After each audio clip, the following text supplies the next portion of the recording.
can share now, David. Yeah, let me go there real quick.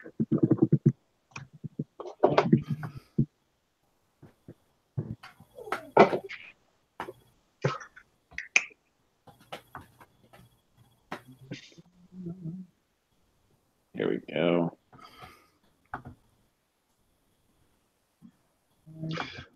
Oh man, that whip with all the razor blades and medical knives and scissors, that was pretty brutal. Like I felt that.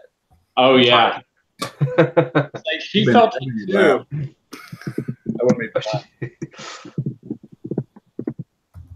It's like that was we use like of course rubber instruments on the end of it, but they actually had me whipping her with that. Oh my god. Yeah. Yeah, I was like, "Are you okay about this, Sam?" She's like, "Yeah. Help me with the scene." Like, oh, okay. Was the chain plastic or was it real chain? No. So they just use like it wasn't chain. It was supposed to be human hair. Oh, is that okay? Yeah.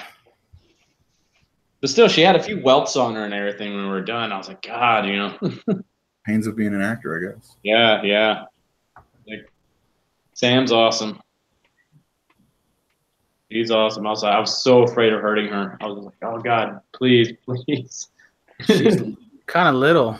Yeah, she kicks ass though. She's got a sassy temperament about her, so you can go toe to toe with people.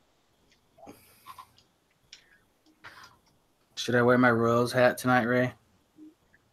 If you want.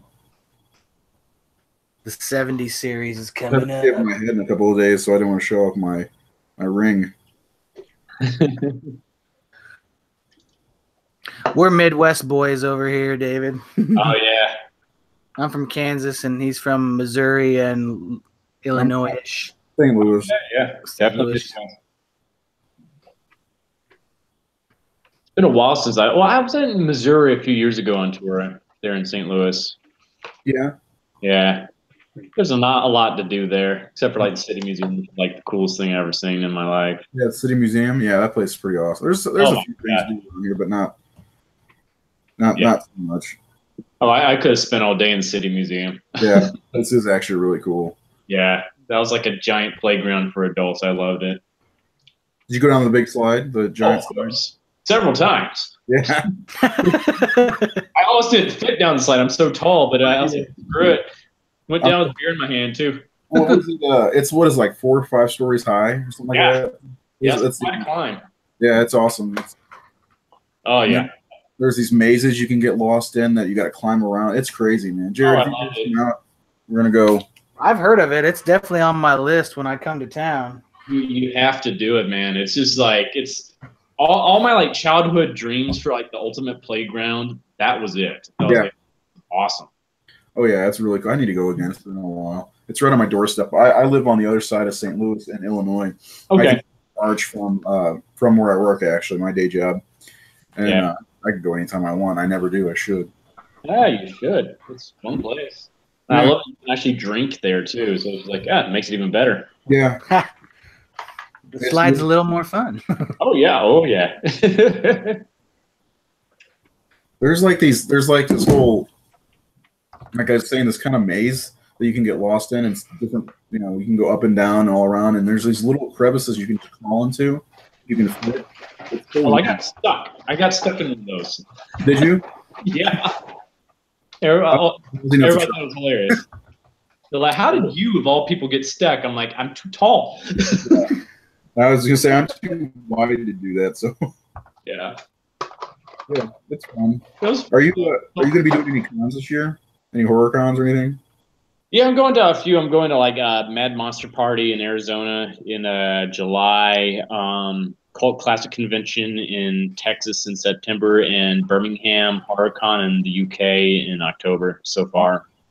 Oh, whoa, that'd be fun. Going to the United Kingdom. Yeah, free trip to the UK. I'm like, okay, sure.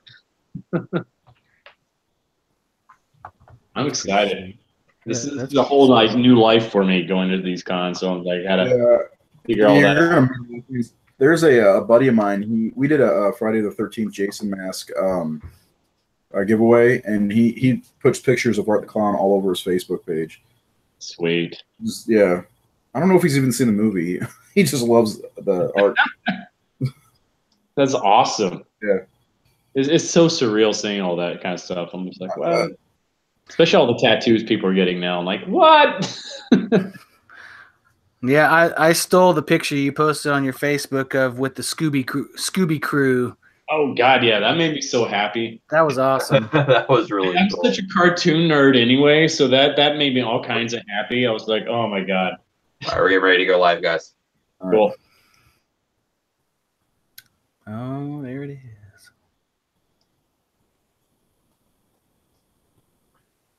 All right, good evening, everybody. Welcome to our next episode of THS Lives here tonight. My name is Brian Enright. You can find me here on Facebook at Brian Enright, or you can follow me on Instagram and Twitter at The Horror Jew. Up next, we have Jared Letourneau. Jared, good evening. Good evening, Brian, and all you boils and ghouls at home. You guys can follow me on Facebook at Jared Letourneau or in the Twitterverse at @zombie_survivor. Back to you. All right, thank you very much, Jared. Up next, we have the president of the Horror Syndicate. You see him daily on the live streams with open discussions about the horror movies against each other in their horror brackets that we do for you. And thank you so much for joining them. Here he is, our president, Ray Zor. Ray, good evening. Hi, Brian. Thanks for that. You're welcome. That sounded like a mouthful. I just had sushi, so I No, you're just trying to keep me excited about doing this. try to get you wet. Oh, well, here, let me help myself. Just pour some. Tonight's letter of the day is vodka. Oh, Okay. okay. Hi, everyone. No trademark. All right, well, thank you very much, Ray. And of course, our guest of the evening, you've seen him as Art the Clown in the new indie horror movie directed by Damien Leone. Here he is, David Howard Thornton, from the movie Terrifier. David, good evening. Good evening. How are you doing? Doing awesome. Now that you are here, hanging out with us, talking about horror movies with us and your movie Terrifier. So let's get into it. You're in this movie, just walking by, doing your own thing with a bag of goodies, and people get in your way. So explain. How did you get started with this? Oh wow, yeah. I originally got started with it because I saw an audition online posted on a popular website called Actors Access, and they were looking for a tall, skinny guy that has clowning and physical comedy experience. So I'm like, oh, that sounds like me. Is for like the role of a lifetime, as they said. So like, yeah. I'd love to do that. And, I read more until I was like, oh, they named the, Art the Clown. I was like, I was already familiar with the character from All Hallows Eve. So I was like, oh, I have to do this now. So I contacted my reps and I'm like, guys, you have to submit me for this. It's going to be perfect for me. So, they submit me for it and I eventually get the audition for it. And that, was a weird experience in itself because I go in there and I was never given a script because Art does not speak. And I'm like, well, this is different.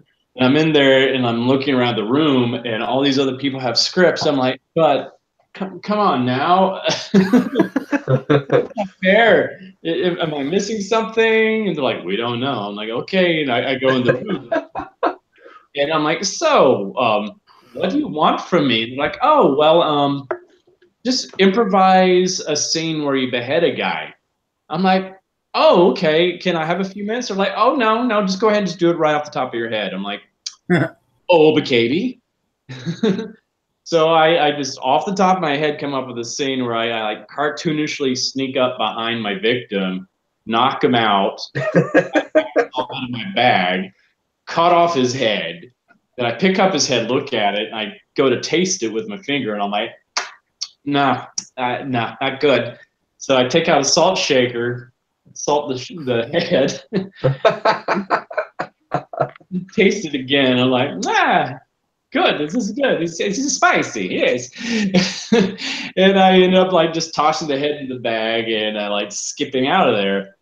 And I think that's what got me the part because everybody on the other side of the table is cracking up. So, anything else you need? They're like, oh no, we've seen enough.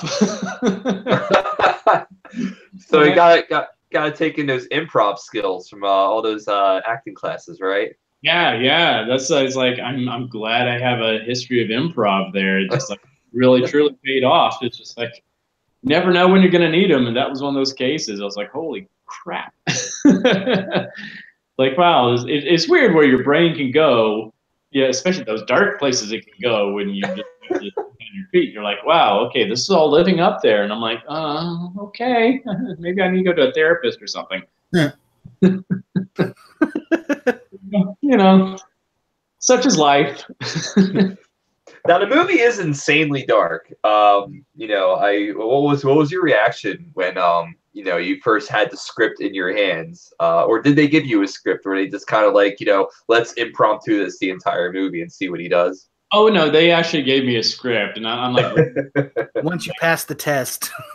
oh yeah, and I'm like, I'm going through this thing constantly. Like, I'm gonna do what? Holy what? Oh my god! That's like, I don't know if I want other people to read this because they're gonna like, you're gonna do this? I'm like, yeah, I'm gonna do this. Like, you want me to do what to whom while she's hanging upside down? What? Okay, from the what? Yeah. Oh wow. I didn't think that was humanly possible to, you know, split someone like that so quickly. I guess Art the Clown has a lot of forearm strength. Oh yeah, you know, all those human abilities. Yeah, you know that, you know, his like, you know, internet porn days and stuff like that. It's like fills up the arm strength, I guess. I don't know. That was horrible. I shouldn't say that. Yeah. So when you guys were on set, how long did it take to put the makeup on, basically? Oh boy, that took at least like 3.5 to 4 hours to put on, but it varied day to day because Damien was also putting on my makeup in addition to directing everything. So sometimes we have to like put a little bit of it on and then go leave to go set up a shot or go film a scene. So I mean, I remember some days I would get there about 4 o'clock in the afternoon, and I would not leave the makeup chair until about midnight. Oh shit! So yeah. Was it all night shoots? Yeah, it was all night shoots, which was, you know, I had to adapt my my sleep schedule to that. That could be rough because I mean we literally stopped filming basically when the sun started coming out. We're like, okay, we got to wrap. Yeah, because the movie seems to take place over a span of like a few hours. Yeah. That could be rough. It's like we even shot like the interior shots at night just to keep the continuity, just, you know, so we didn't have the ambient light coming in and stuff like that, you know. Right. I wanted to ask about one of the. Okay, so I watched the movie and it was I had a lot of fun with it, which means I laughed a lot. That's good. Well, is it good or does that make me sick? And that's the important thing. Is like, yeah, it's like, should I be laughing at this or not? It's and I found that a couple times. But one thing, more than anything, like I noticed was your performance. You didn't make a noise throughout the entire movie, even when you were got hit or hurt or anything like that. You did not make a single noise. I'm trying to think. There was one scene in like the basement or the tunnel or something like that towards the end of the film, and I'm sorry, I'm trying to remember what happened, but I remember I'm like, fuck, that would hurt. You didn't make the character. Probably when I was stabbed in the foot with a spike. That's what it was, stabbed in the foot. Yeah. Yeah. Reacted, but didn't make a noise. I would have screamed anybody. Even Jason did these grunts in the earlier movies, and Jason was the hell, of course. You know. Yeah, I usually like too on set. I would stay silent for all that. It's like, it helped me in character just to stay silent. So is Art supposed to be a mute or just doesn't say anything? He's a silent clown. Yeah, he's just silent. Okay. Yep. That would take an immense amount of balls to not scream. Yeah, and it also makes it more terrifying. I mean, think about Pennywise and some of the other clowns, you know, and he doesn't make a noise. Yeah. That's effective when it's, you know, you're creeping up on people. One of the things that was the best part of the whole movie was watching your performance. Oh, thank you. As Art. I mean, the mouth was it? How'd they do that to you? I know there's a piece. Yeah. Like, but Jesus, did that hurt? It was molded to like my teeth and everything, so it was like I was just wearing, you know, prosthetic teeth. So, But was it over your face, or did your face like were you actually smiling? but yeah, that was me smiling. It's like, yeah. That's what I'm asking. Did that hurt? Like, So that scene in the diner, that was all you. Yeah. Where you go from deadpan to the ear to ear creepy grin. That when I saw that I had to rewind it twice because that was just fucking creepy as shit. Can you give us a smile? What was that? Can you give us an Art the Clown smile for those at the who are watching here on Facebook land? Yeah, I'll see what I can do. Just a little. There you go.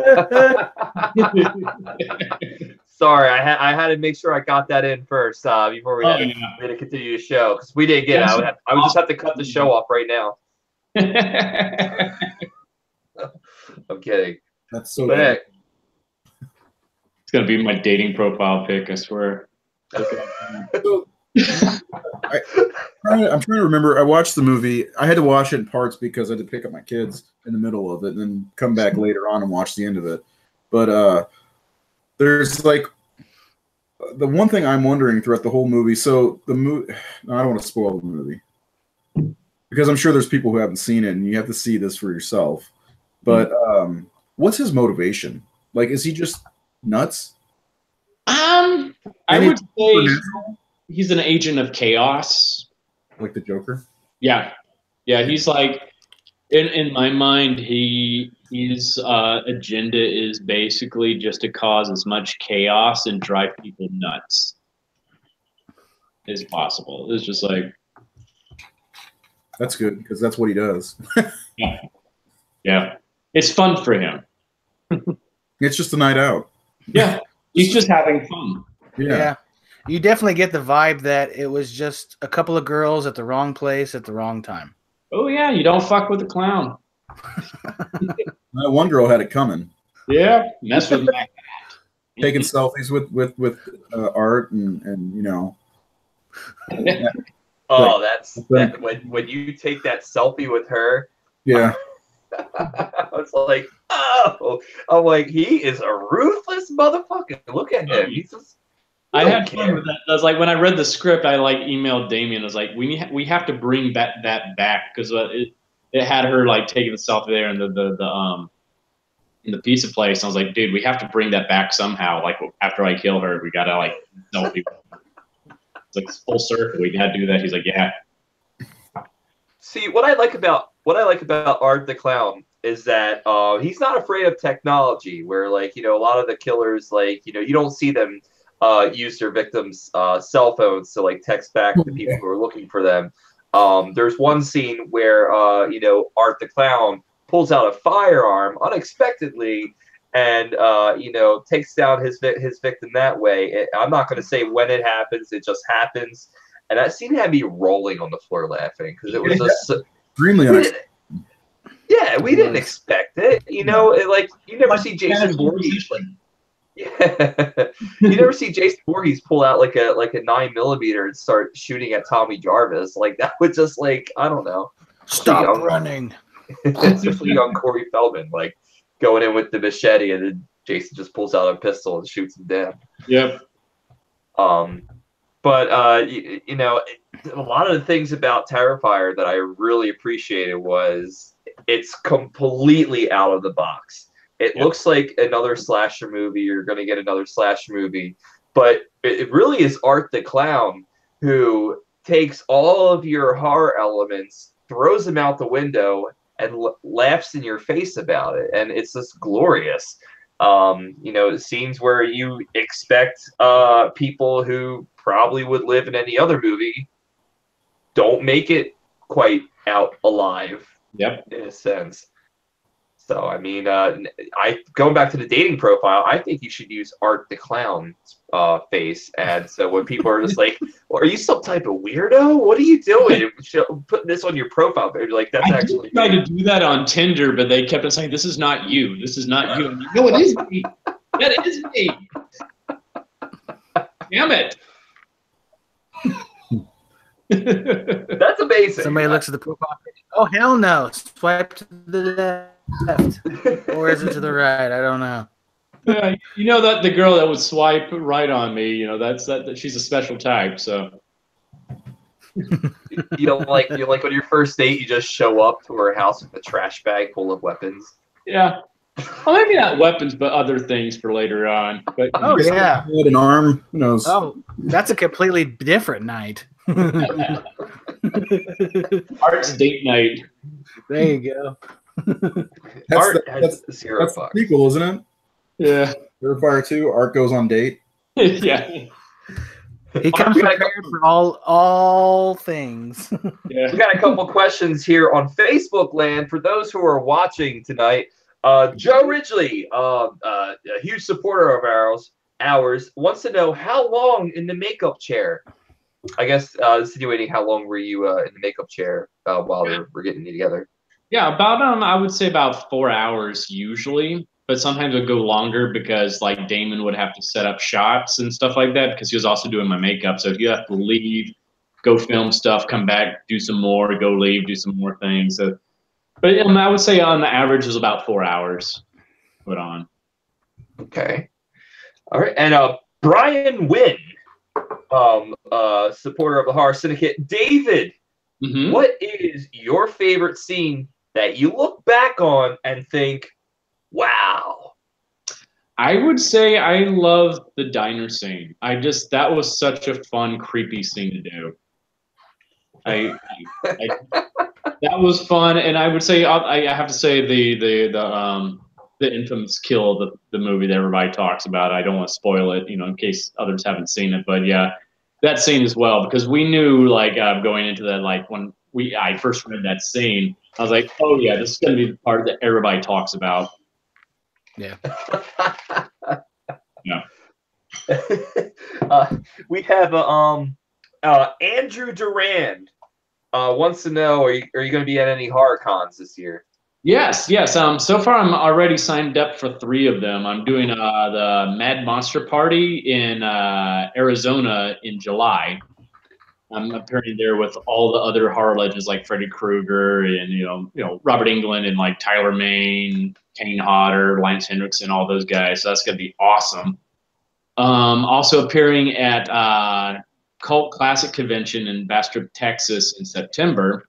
And then I'm going to be over the pond in the UK in October at the Birmingham English hard Birmingham HorrorCon there. And we'll see. There might be more coming up too. I was like, yeah, people contact me and I can do it. I'll do it. Are you going to do any in costume at all? I'm doing Mad Monster Party in costume. They're actually flying Damien out there to do all my makeup and everything for that. So I'm doing like pictures as art with all the. That would be cool. Like that. Oh yeah, that would be really cool. That's going to be blast. It's going to be absolutely. Because I think Tom Savini's going to be there too. So we're going to be. I think Damien's geeking out over that because Damien is. So it's like, oh yeah, we have to do this, dude. Like, yes. Well, the movie just came out, and I got to say something because the years of being a horror fan and growing up and, seeing these type of things unravel, you're set, dude. I hope so. You're set. Like you, if you go anywhere on any horror page, everyone's talking about Terrifier. Like there isn't a day that goes by where people don't mention Terrifier, Art the Clown, sharing pictures, like fan art and everything like that.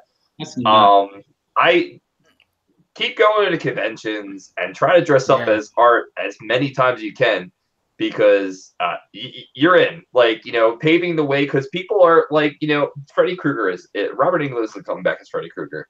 Yeah. You know, Jason may never see the light of day with the thing with Sean Cunningham and Victor Miller, and you know, but Mike Myers is coming back for one movie, but now we're paving a way for newer icons, and you know, in this day and age, we have the Babadook, and I think there's room for Art the Clown. That's for sure. I hope. definitely. I sure hope so. I'd love to stop waiting tables for a living. I have a question that kind of piggybacks on what Brian was saying, like about because I see it too on all the different horror groups. Like when the movie first got pushed on Blu-ray, like there was a pretty good response for it. Like, have you seen like any good responses personally? Like the feedback you've been getting, basically. Yeah, it's just like it's been overwhelming, really. It's like, especially like I think out in the UK, we were #2 for a while on iTunes out there. We were just right behind It, which is like unbelievable. We were like took out like Get Out, all those guys, which is, you know, for a small little independent horror film, that's unheard of. Absolutely unheard of, especially because we didn't get any like mainstream press coverage at all, really. So just like that just shows like how much, you know, the fans going out and talking about the film, what influence that actually has on things versus just, you know, just getting press coverage. It's just like it's been snowballing since then. I understand like they've run out of DVDs a few times and they had to restock. They weren't expecting that. And in a day and age where people don't really buy physical copies of movies anymore, that's very true. Yeah, absolutely amazing. And it's like, and of course we want to release it on more platforms as well. You know, hopefully we can get on like Hulu and Netflix and all that, and maybe Redbox and stuff like that. So, you know, knock on wood. It's unbelievable. I've been floored by the response. Yeah, I bought it just because of the hype. Yeah. So, you know, it's right there. Yeah. Look at me, I'm looking over your shoulder. Yeah. That's the devil on my shoulder, whatever. Yeah. Don't look behind you. It just goes to show you, even in this day and age, when we think that indie films can't really go anywhere, word of mouth really can be a strong voice. Yeah, it really can be. It's just like it's amazing. It's absolutely amazing. That's about all I can say. Just thank you. Yeah. Right. Yeah, I was gonna say, and this movie, do you know what the budget was? Because it's one of the better made indie films I've seen. Yeah, I do know the budget. I don't know if I'm allowed to say, but I will say originally myself, I thought it was $500,000 for the longest time. That's what I thought our budget was, and I was way off. I was rounding up way too high. Yeah, it's like when I found out the actual budget, it was actually about a month or so ago when we were going to do a screening out in New Jersey. Damien told me, and I could not stop laughing for a few minutes in the car because I could not believe that we accomplished all of that on that kind of budget. It goes to show the talent of the people that were involved in making this. This was like, especially Damien, because I think what saved a lot of money was that he did all of the practical effects himself. So that, I mean, that helped out a tremendous amount. But I'm like, I hope studios, whenever we try to get sequels made, that studios will see that and like, okay, wow, you guys did all of this on this kind of budget. We want to give you some more money and see what you can do with when you actually have a real budget. Yeah. So, you know, because we have some fun ideas, but we have to have, you know, a bigger budget for some of those ideas to come to fruition. Right. Yeah. Well, there's a big buzz. I mean, like Jared was saying, there's a big buzz going around for the movie, and any I don't know what the big studios do, but anybody worth anything should take a look. I mean, Art could be, you know, the next Freddy. I mean, not literally, but like you know, Freddy, Michael Myers, and Jason all led this whole really kind of like a revolution of horror, and maybe Art could be the one to lead this next generation. I hope so, because I think it's about time that we bring horror back to where horror used to be, because I think for like the past 10 years, at least, it's gotten so just pussyfied in a lot of ways, where it's just like they're afraid to take chances anymore because they would prefer to put more butts in the seat instead of actually making things for the fans that actually really love the genre. They're afraid to their own movie production companies are willing to tone down the. Yeah, it's a shame. It's really a shame. I mean, I noticed that with Bye Bye Man, because Jenna, that was in our film, also did Bye Bye Man. And I understand they actually shot a more rated R version of the film, but they wanted to put more butts in the seats, so they cut all that stuff out. And a lot of the stuff they cut out was, stuff that explained things that happened in the movie, like plot-wise. That also got a bad response, I believe. Yeah. Oh yeah, yeah, it did. Yeah, it's a shame too, especially Doug Jones being in that. Like, Doug's amazing. Yeah. We talk about this from time to time.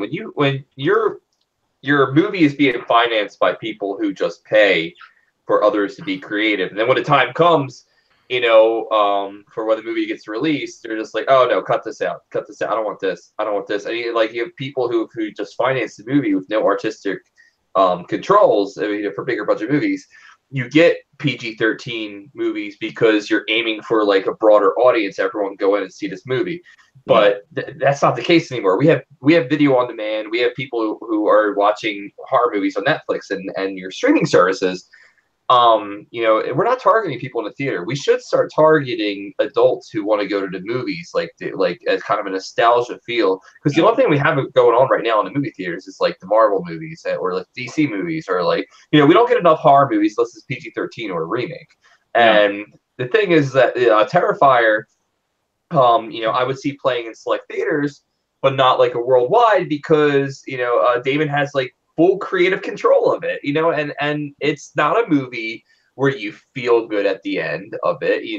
It's a movie that shows you the talent of what happens when you have a micro budget and you piece the story together and you have a great villain and just put together a concept that people have seen before in a small segment of a movie that they wanted more of, and then you have Terrifier. And the only thing I would suggest for the next movie, if Damon's listening, make it more about Art the Clown. The side stories are great, like the girls coming home from a party and going to a pizza shop, and then Art comes in, but I feel like there should be a movie where it's just Art on the screen the entire time. Does he sleep in his makeup? How long does it take him to put his makeup on in the morning? Exactly. Does he usually dance naked wearing other people's body parts? It's just like, we want to see more of that. Like, holy shit. Oatmeal. But no, you did a really great job in that movie, and I was waiting for you to say something like, when you got beat up, you're like, no, we didn't even get that. And the part was like a sound effect. Like, it wasn't even like your voice coming out or anything like that. But it worked. And I was watching the movie with my wife today, and there's a lot of times where we're watching independent horror movies that I get recommended to watch.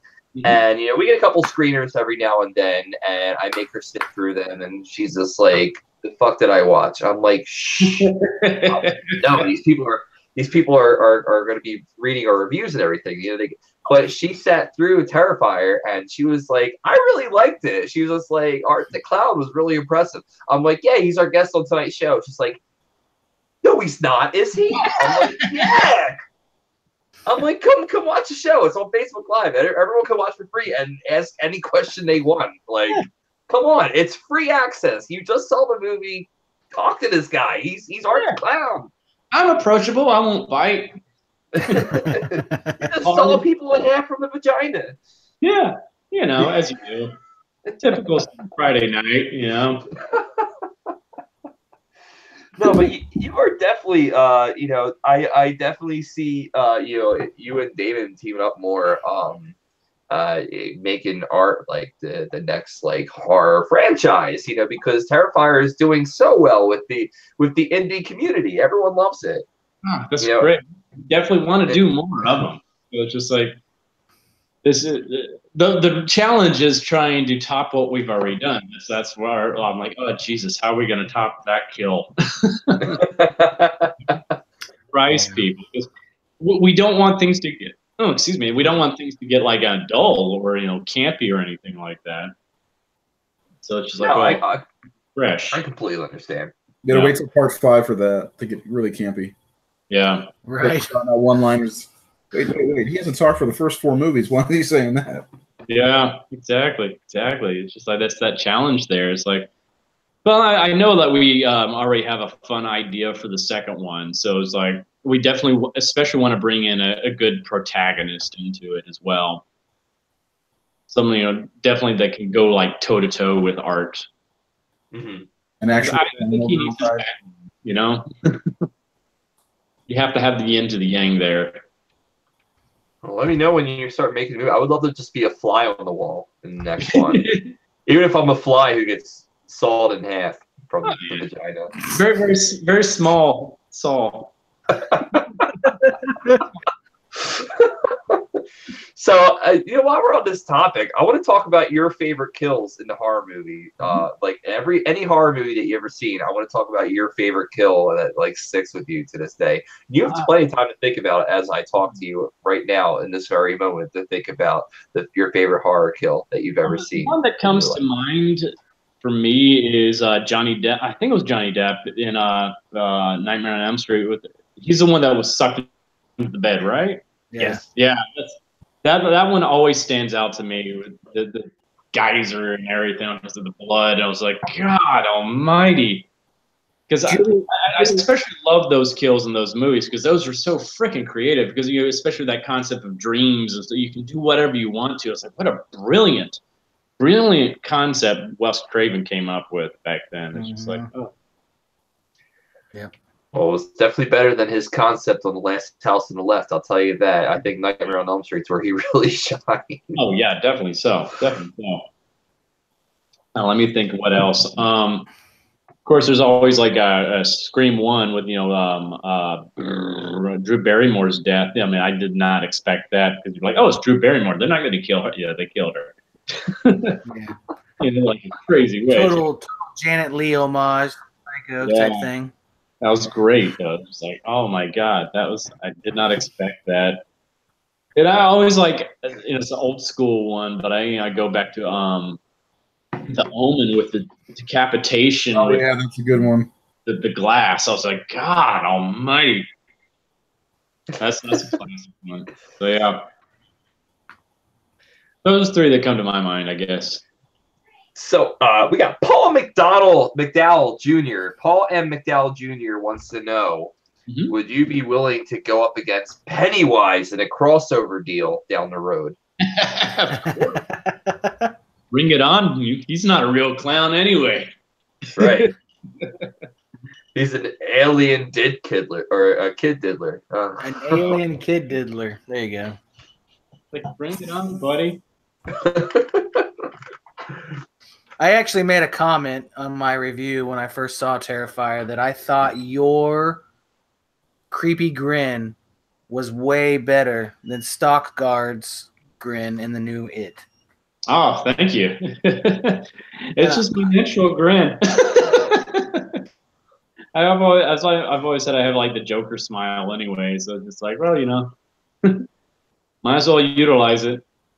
Yeah, I saw on your IMDb page you have played the Joker before. Oh yeah, I played him on a web series called Nightwing Escalation. It's in its 3rd season right now. That we're trying to wrap that up. It's the final season as well. So it's a dream role of mine to play the Joker. So I'm having a blast, having an absolute blast. So I was like, if they're not going to just kick Leto out and let me go in, I might as well do this. Can you just find that on YouTube? Because I'd like to watch that. I'm a big comic guy.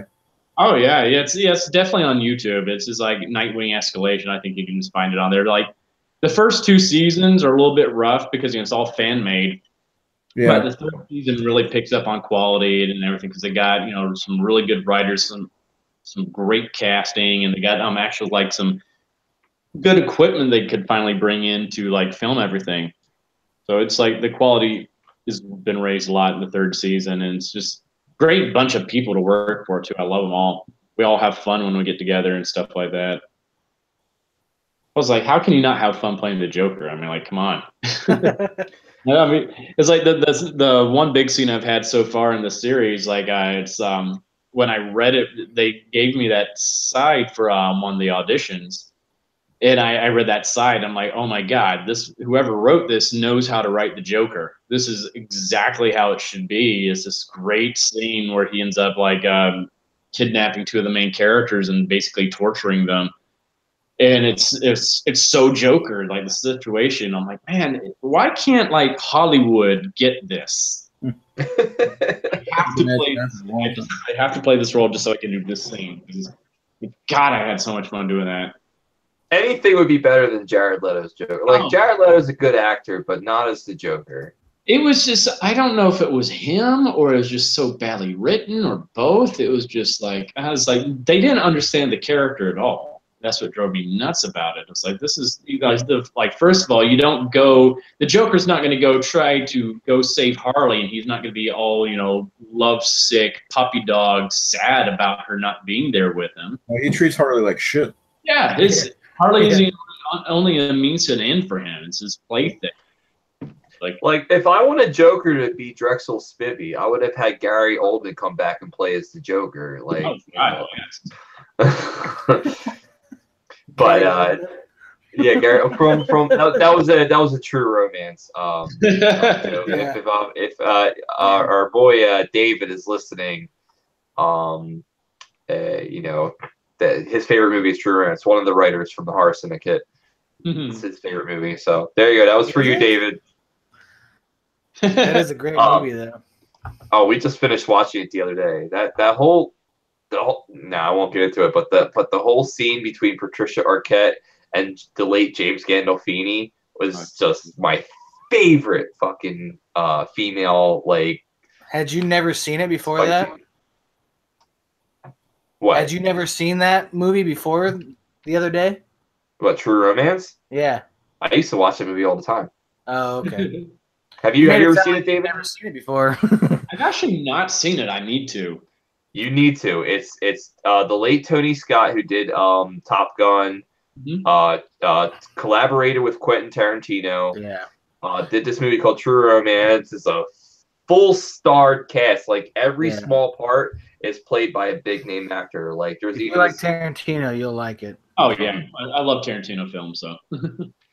No, it's huge. But no, I mean, watching the scene as an adult with Patricia Arquette and then James Gandolfini, and just realizing that her entire, you know, character of the movie is just like she relies on, you know, smooth talking her way out of situations, and then she has to fight for her life in that scene. You'll see it, David. Go check it out. True Romance. If you have Shudder, it's on Shudder. I don't know why. It's not a horror movie, but it's a great movie. You know, as long as it's there, that's the important thing.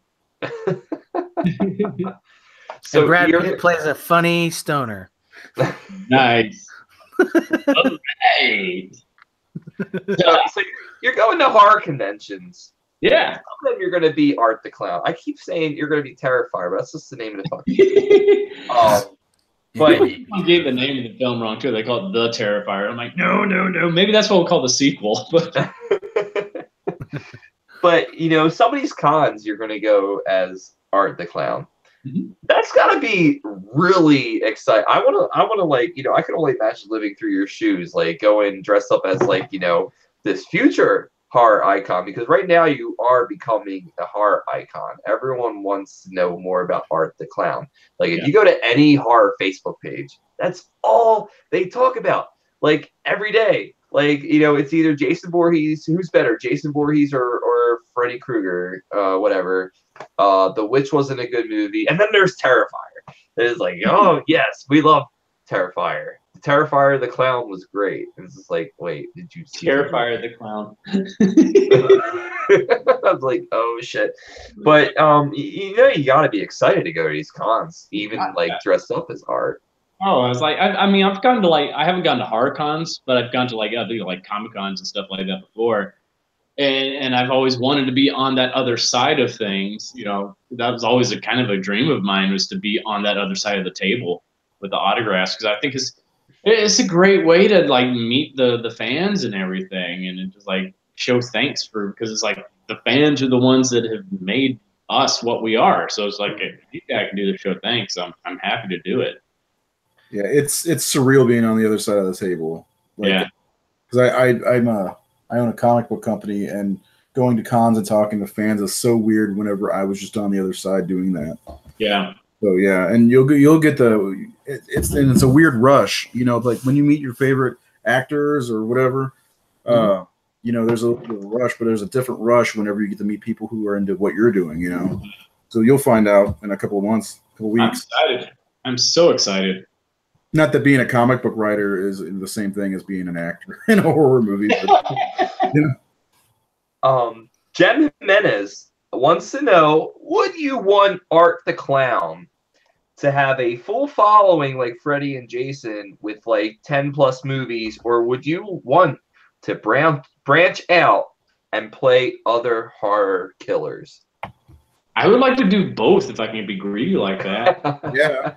I would actually, speaking of it, because I know like Robert has hung up the glove. I would love to put on the glove for him if that could ever happen. I would just I imagine I could like nail the voice down and get all that. I would have fun researching Freddy. How tall are you? I'm 6'2". Oh, so you're decent size. Yeah. So who knows? It's like I'm open to anything. To me, just acting in general is just pure joy. It doesn't feel like work to me. I love doing it. That's why I gave up a teaching career to do it, because this is what I love doing. So I'm just like, I'm open to anything. Well, a lot of actors. Rowan Atkinson was like an engineer, and he quit. He quit to be Mr. Bean. Look at the late. He's like one of my biggest influences, so I'm just like, I love him. I like my aunt when I was like 13 years old. She gave me a whole box set of Mr. Bean videos. And that's what really started me getting really big into like physical comedy. I would try to take bits of what he did and apply it to what I did on stage. I always wanted to play a character like Mr. Bean. And I think Art is the closest thing I'll ever get to doing that. So I'm just like, there's a little bit of Mr. Bean in him. That is pretty cool, in a sick and twisted way. Yeah, no, I mean that's awesome, and like I think like Alan Rickman was like doing. I think he was. Man, what was he? I think he was like a graphic designer or something. No, a graphic designer. Like wasn't Harrison Ford like a carpenter or something like that? Yeah, Harrison Ford was a carpenter. He actually worked on film sets, and he was he was doing art department, and then he got picked up to be fucking in movies. I think he started with American Graffiti, and then went on to Apocalypse Now, and then he did Star Wars. Roles. It's just like Han Solo, Indiana Jones, Deckard, all those guys. It's just like, that's Harrison Ford. As an actor, you take this leap. It's a very long leap, and it's the most painful leap anyone can humanly imagine. Yeah. But it's a leap, and unless you take that chance, like moving from a state where you can live comfortably being a teacher to a state where you have to grind every day to make ends meet to audition, I think that you made it as Art the Clown, not Terrifier the Clown. Art the Clown. Art the Clown. I love when you wrote your name and shit in the pizzeria. I feel like a lot of New Yorkers do that often, but they're not killer clowns. As you do, that's such a Washington Square Park thing to do. It actually reminds me of like some of the modern art I've actually seen in this city. I remember like one time I was doing a show and we were in the basement of this like synagogue or something doing the show, and they were art expo in there, and they had bits of art on the wall that they were selling for several thousands of dollars. And there's this one piece of art on the wall where it's a wooden board and it's got pieces of garbage nailed to it. Just like a tin can and some crumpled up paper and I don't know, like a wrapper from chips or something like that. And they were selling it for several thousands of dollars. I'm like, what the fuck? Like someone had already bought it. I'm like, someone really bought this. Someone really should not have access to money. How much did that cost too? That's the first thing I want to know. I know. This person probably found this on the side of the road. The only thing that probably cost him any money was the nails and the hammer. Yeah. It's like, this is ridiculous. So it's like, yeah, the poop on the wall, that works. Can be considered art. New York is a strange place, my friend. They'll spend tons of money on art that artists just throw together like trash cans and stuff like that, and they'll walk in front of you while they think they have the right of way. Yeah, it is what it is. I hate driving in the city and doing PA stuff. We have to drive in a box truck, so it's like. I've only driven once, and it was a moving van, and that was enough for me. I was like, I was going down like Steinway or something. No, it wasn't Steinway. It was the streets next to Steinway here in Astoria, and it's a one-way street, and I'm going the right way, and this guy just starts coming at me going the wrong way on the one-way street and honking at me, and I'm like, dude, I'm in the moving van. You're in a or whatever. I'm like, I don't think you're gonna win, buddy. So you're establishing yourself as an actor, especially character actor such as Art the Clown. Tell me about your most embarrassing auditions. I know you have some. Since you're an actor, let's get into it. Let's talk about it. Yeah, I think probably one of the worst ones I had, in a funny way too, was it was an audition for a Wendy's commercial. The premise of this was like a bunch of guys were like at a sporting event, and so they had their shirts off and they had different letters written on their chest spelling out Wendy's or something like that. Mm-hmm. And so I go in there and they're like, so can you take your shirt off for us? So I'm like, are you sure you want that? Because I'm honest about myself. I have the body of an Ethiopian, basically. So it's just like, I'm afraid of taking my shirt off at the beach, and people are going to take me out to Area 51 to dissect me. It's that kind of thing. So I'm just like, okay, I hope I don't break your camera. So I take my shirt off, and they start trying to film, and the camera actually broke. Oh, my God. They're like, we got to go get a new camera? Well, now you're Art the Clown, so Dave Thomas is rolling over in his grave, not casting you in that commercial. Oh, I know. It's like I could have had 3 Baconators for life. That was awesome. Damn it. That's awesome. Yeah, I was like, oh, well, it's like, I don't know how many, auditions where I just walked out of the room like, well, I fucked that up. It's like, Hey, you know what? My favorite part of Terrifier was I'm not gonna mention what you do to the people. I'm only mention what you're doing. Mm-hmm. When you do your very Buffalo Bill type dance towards one person is trying to run away from you, hiding, and you know exactly where she is. She thinks you don't know where she is, but you know exactly where she is. And you got the scalped wig on you, and you got the very Ed Gein cut off breasts that you're wearing, and you're doing like this Goodbye Horses dance routine, and I was dying. I thought it was because Art the Clown was something that you don't see in horror movies. You see Art the Clown, and he's fucking with you because that's his sense of humor. He's got a really deranged sense of humor, and I hope in the sequels we don't get any backstory about why did he become a clown and why is he. I want to be in complete mystery, like fucking 1997 Cube, what's outside the cube, what's outside Art the Clown. We're not gonna tell you. I want to know, I want to know Art the Clown in the now. I don't want to know Art the Clown back then. I want to know Art the Clown now. And I want a movie just about Art the Clown just waking up, putting on the makeup, walking around with his trash bag full of death weapons, and just fucking ruining teenagers' lives. That's what I want to see. You'll have to talk to Damien. I hope he's watching this. Oh yeah, who knows? Who knows? But I know we definitely do want to get eventually into a little bit about who Art is, but like we don't want to just spell it out for you. We like to have that mystery there. So I think that's what makes him more interesting anyway. I mean, we might drop little clues here or there, or have like a small flashback or something like, but don't spell anything out. You know, we're still trying to figure out what we're going to do with that. But yeah, so like, but not all at once. No, God, no. That's like, why kill the mystery? Well, you got to go to space. Every horror icon goes to space. If you don't go to space, I quit.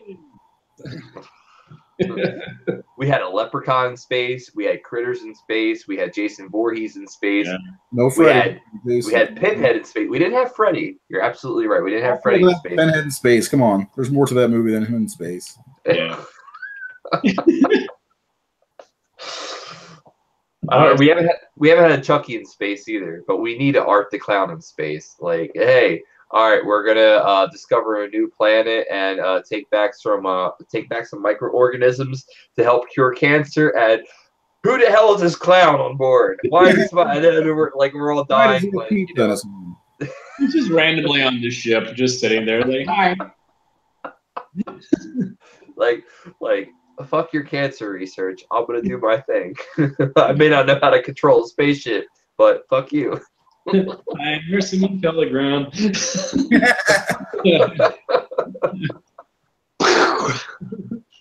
I love it.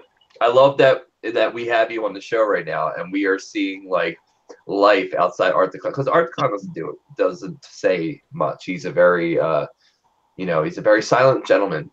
Yeah, who does gentlemen like me.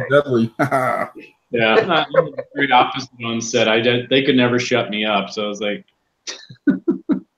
Now, that brings an important question. Have you ever talked to anybody dressed as Art the Clown? Oh yeah. Now the first time was actually when they did the makeup test with me. They had ordered some pizza. We're over at the producer's house, and they're like, "Hey Dave, why don't you answer the door?" I'm like, "Oh." Okay.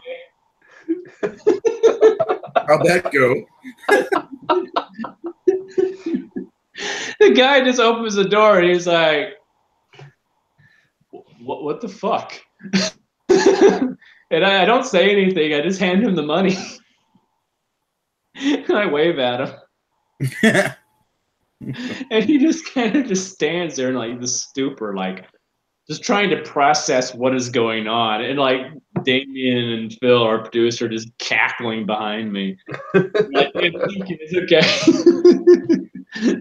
So we got a question from Facebook land. I know you answered this question before from Phil Leon. How long did it take for your makeup to prosthetics to go on? How was the process? Were they comfortable? You said it was about 4 hours each time. We have one from Paul McDowell again. Paul McDowell Jr. I got that name right this time. Who would, David, you as Art the Clown, who would be your dream opponent to fight to the death in a movie? That's a fun question. Oh my God. Like dream opponent. Does it have to be a good guy or a bad guy? Whatever the hell you want. God. I would say the Joker. That would just be fun. Nice. That would just be so much fun. Joker or Freddy, one of the two. I think Joker would be good. Wise, I would say. Let me think.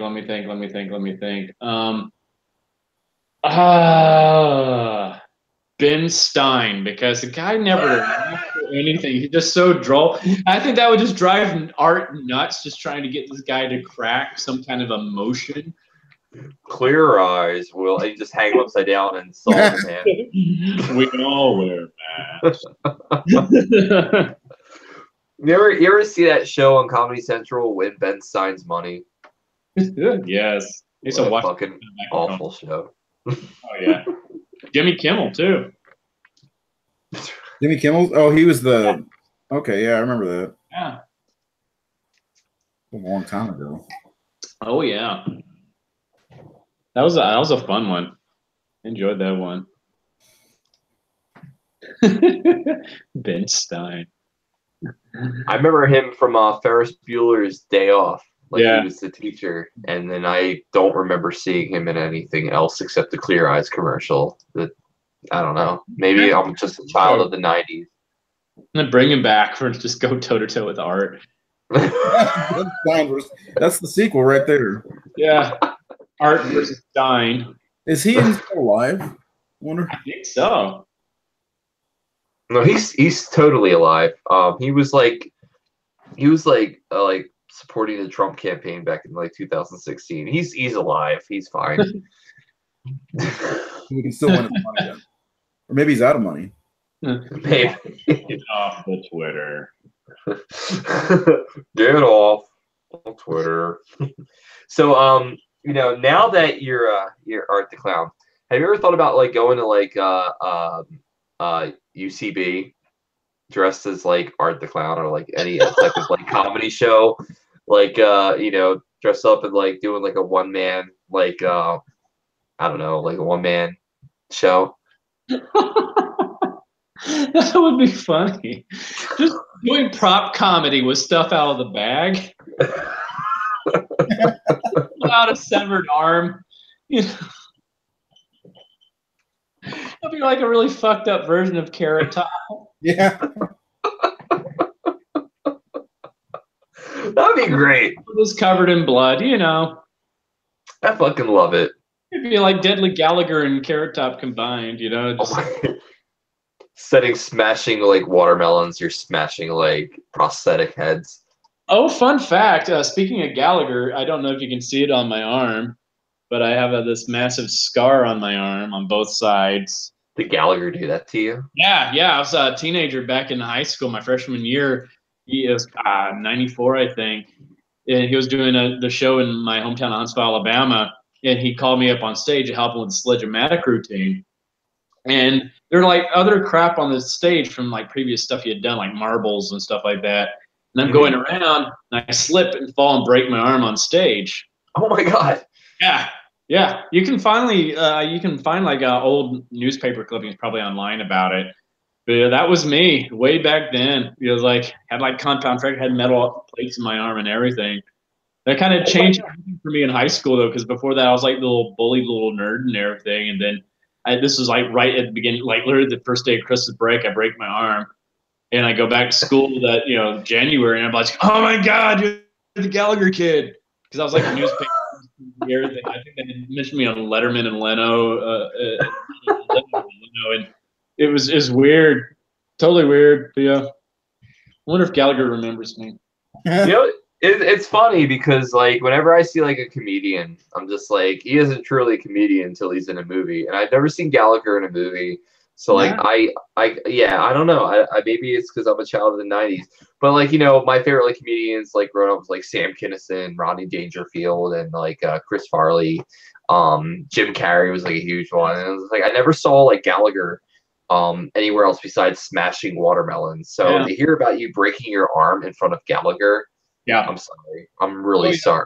Like, but you're in a better place now. You are Art the Clown, not Terrifier the Clown, but Art the Clown. Art the Clown, yes. You have a couple questions here on the Facebook chat. Of course, we want to get to everyone in a timely manner, even if the questions have been repeated.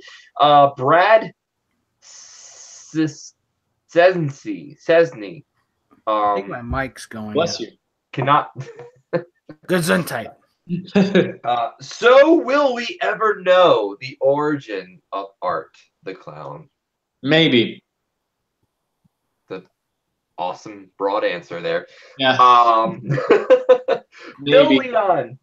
I met Gallagher, hung out with him at an after party. It was pretty surreal, very strange cat. Thank you, Phil Leon.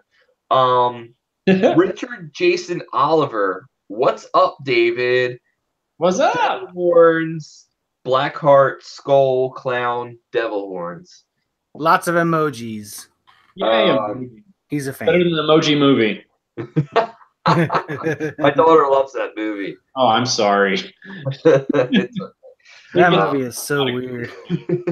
I won't allow it in the house. Paul McDowell Jr. again. You should totally do that severed arm bit and then literally use it to beat the hell out of one of your victims in the next movie. And then, what do you think of that? Stop hitting yourself. Stop hitting yourself. Stop There hitting you go. There you go. But be less vocal. Guy a hand. Chesney. Brad Chesney. His last name is pronounced Chesney. Thank you very much, Brad Chesney. I'm so sorry. There was a lot of S's and Z's in there. I just didn't know how to pronounce it. It's like a we have a Richard Jason Oliver. Scary Mary says hi. Scary Mary. Hi. There you go. David says hi back. What's up? That's it in Facebook land for now. You know, yeah, people who are still watching here on Facebook, feel free. We have open Q&As throughout the entire episode. Ask our guests anything you want. Ask the hosts anything you want. We are live until 11 o'clock tonight. So please hang out with us and don't be afraid to ask us anything. Your questions will be asked live here on Facebook Live. Come on, we're here with Art the Clown. Come on. Come on. He will answer, he will answer anything you want. I'm a Sagittarius. I enjoy long night walks on the beach. Nice. You know. Nice. I'm a romantic. What can I say? So I want to ask about the building you guys filmed in. Mm-hmm. Uh-oh.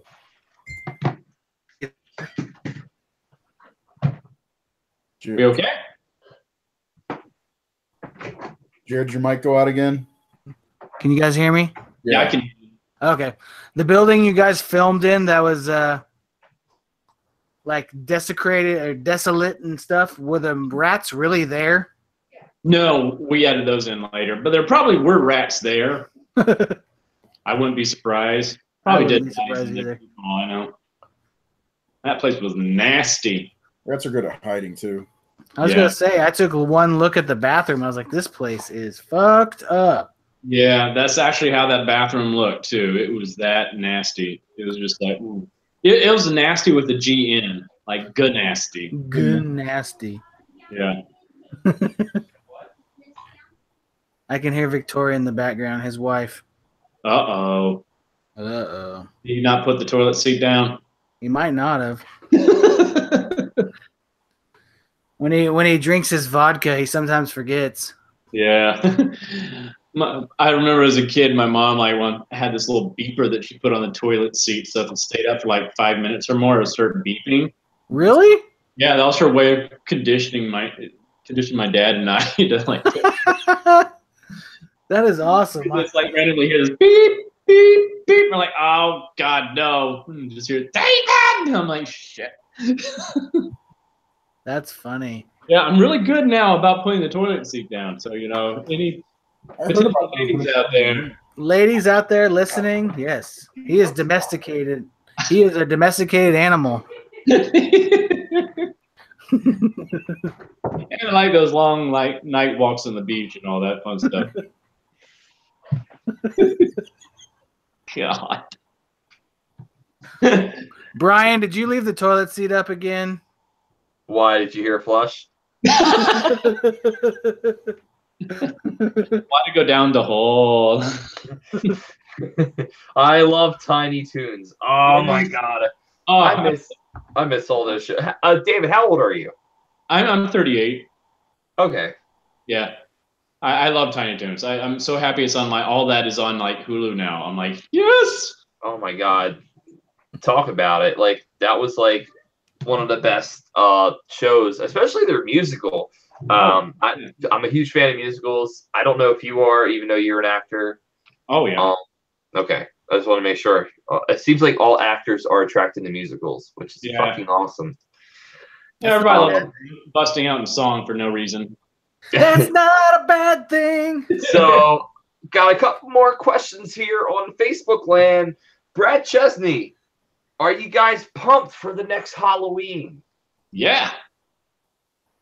I really am. I'm excited to see what they're going to do with this, especially since they said they've like retconned everything after the first movie. I'm like, okay, so what's going to happen? It's just like, where's Mike been hiding all these years, man? It's like they're making really bad sequels about me. He's been living under a rock until John Carpenter brought him back out. Yeah.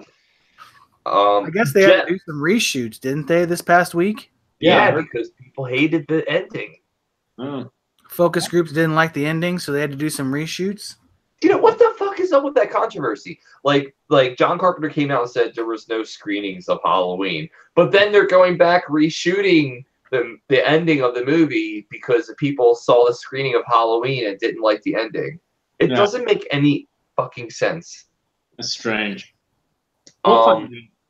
Maybe they saw Terrifier and like, oh shit, we got to make this scarier. We have Jem Jimenez again. My 4-year-old Nix and 10-year-old Grim both want to be your friend, and my little one wants to hug you. We might see you at the con in Arizona in July. Oh my gosh, that would be awesome. But again, I'm like, your kids watch this movie? But her name is Jem, so if Jem approaches you, make sure you know that she watched the show tonight and she totally supports Art the Clown and all of his decisions. All of my on children. Now, I get a nice anatomy lesson, you know, with the infamous saw scene. So, you know, hey, biology. We have Richard Jason Oliver. What was it like on the set of Gotham? And how do you feel about turning Butch into Solomon Grundy? Oh, good question. Someone did his research. Oh, such a studious boy. Gotham was so much fun. I felt like a kid in a candy store on the whole entire. When I got there to set, you know, I was like, I'm going down the hall just to go to wardrobe, and I'm like, my dressing room there, and I passed by, you know, they had like Alfred Pennyworth on one door and Bruce Wayne on another door, and I'm like, oh shit, this is real. I'm a huge Batman fan, so I'm just like, this is. It was kind of cool being able to walk around like stages there, like Steiner Studios. I'm like, oh wow, that's actually Wayne Manor. Oh cool. Oh shit, you shot at Steiner Studios? Yeah. Oh man, I love working there. Oh, so I did not even know that was there. It's like a hole in the wall. You don't expect it. Yeah, this is actually here in the city. I felt like I was in LA for a second there. I was like, oh wow, holy crap, this is awesome. It's just you can't park anywhere without getting a ticket. Oh yeah, no. It was a pain in the ass because the subways and nothing goes right there. I took like a bus and it dropped me off, and I think I was inside of the naval base, and all these people are like, "Excuse me, sir." I'm like, I'm trying to get to the Steiner Studios. Like, oh, okay, fine. I was like, oh, thank God. How'd you get a gig on Gotham? I saw that on the MDB. Got through my agents. It was pure luck. It was just like, I have friends that have auditioned for it several times. They still haven't got on there. I went in, auditioned. I actually ended up messing up in my audition too. I ended up like choking on a phlegm ball in the middle of the scene. But I just improv the crap out of it, made a joke out of it, and I think that's probably what helped me get the role, because I made the casting director just start laughing her head off in the room. So what character did you play? My wife and I love that show. Yeah, it was on the I think the 5th episode of this season is during the cold open. I play what are those guys called? Orderly. Right? Was it hospital technician? The orderly. Yeah, the orderly. We're the ambulance driver and I were getting rid of Solomon Grundy's body. Well, Butch Gold, Cyrus Gold, whatever you want to call him. Yeah. Into the back of an ambulance, and we take it out. We're told to like get rid of the body, so we take it out to Slaughter Swamp and put him in the swamp. Okay, yeah. Yeah. That's I remember watching that episode, but I totally did not catch that. Yeah. I sounded a little bit different in that episode, you know. It's like kind of Butch Gilzini, get out of here. Wait, you weren't wearing your Art the Clown makeup? No, that was actually interesting. It's like, wow, that was like the easiest makeup job I've had in a long time. It was poor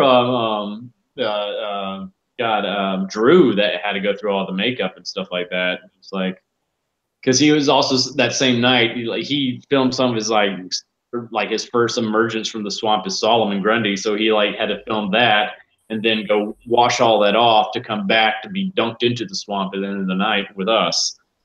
And it's like, it was cool. I'm like, Drew's a really cool guy too. Just like, he plays such a badass on the show, but he's a big, huge teddy bear in real life. Just sweet, just absolutely the sweetest guy. Everybody was really cool on that set. I was amazed with that, just how efficient everything was there too. It was just like, there's so many people on that crew. It's just like, it was overwhelming. And like the craft services was amazing.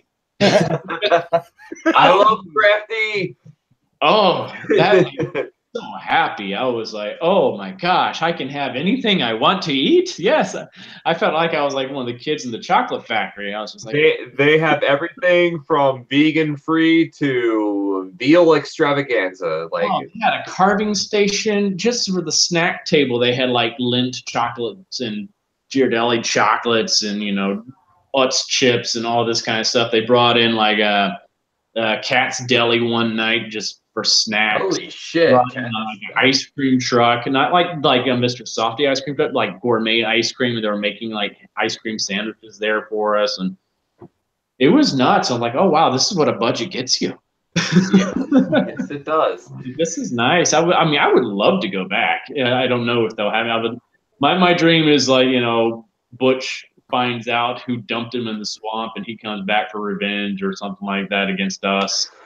That would, myself and the other guy, Matthew, that played opposite me, maybe we become his goons or something like that. Because, I would love to play Joker on there, but, it looks like they're doing other things with the Joker on there. So I'm like, man. I completely understand. They have Joker, so you never know. Yeah. I'm a big DC reader, so. Now the Joker is the kid from Shameless, right? Yeah. Shameless. Yeah. It's a totally different, like, especially to him also. what they've done with Jerome and Jeremiah and stuff like that. So it's totally different take on the Joker than what I'm used to. But I look at it this way as like more or less an Elseworld story than anything else. It's not canon by any means. Not even close. And I remember when they brought it out, it was going to be like that Gotham Central book, but it's not even close to that either. Yeah, it's just like that's my biggest gripe has been with the show is like I hate to talk bad about it, but it's like it's just the Joker origin because that's my favorite character of all time. I really don't think you're supposed to know who he is. No. Yeah. Well, like I said, in recent comics, they find out there's 3 different people that are the Joker. So yeah. And I'm starting to think maybe that's what they're trying to do with it. So I'm like, oh, okay, I can kind of see what you're doing. Maybe I think Cameron's doing a fantastic job, though. He's wild. He's a good actor. Fantastic, absolutely fantastic. Did anybody see the Amityville movie that he was in? No. Yeah, he was in the latest Amityville movie, and he really, he played most of his scenes. He was laying in a bed, all contorted. Oh, really? Yeah, he was awesome. Cool. Yeah, he's a talented guy. Yeah. Totally talented guy. I think everybody on there is great too. It's like my good friend Nikki does a lot of stunts on there as well. We went to like college together. We're from the same hometown, so like she's like basically the double for like Barbara on there and also Selena. So anytime you like see one of them fall through a window or something, that's probably my friend Nikki. Nice. Nice. Go Nikki! We have a couple of questions here on Facebook land. I don't want to skip any. I don't want to be that host that skips people because that's rude. All right, so we had the Gotham conversation. Brad Chesney wants to know, when do you think we will see a next Terrifier? Would you ever consider doing your art if they did another Hallows Eve movie? Oh yeah, definitely.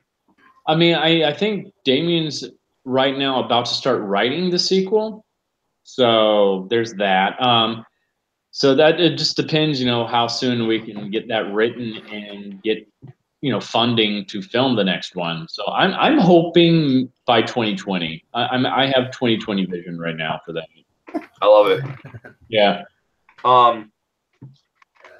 It's kind of going back with Jem Jimenez, who said her kid loved the movie, or her kids loved the movie. They're like 4 and 10.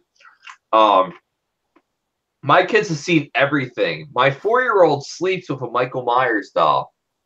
That's not really a question, but I had to say it out loud because here at the Horror Syndicate, we want to get our fans and our followers totally interactive here, even if it's repeating the same question over and over again. That's how we roll.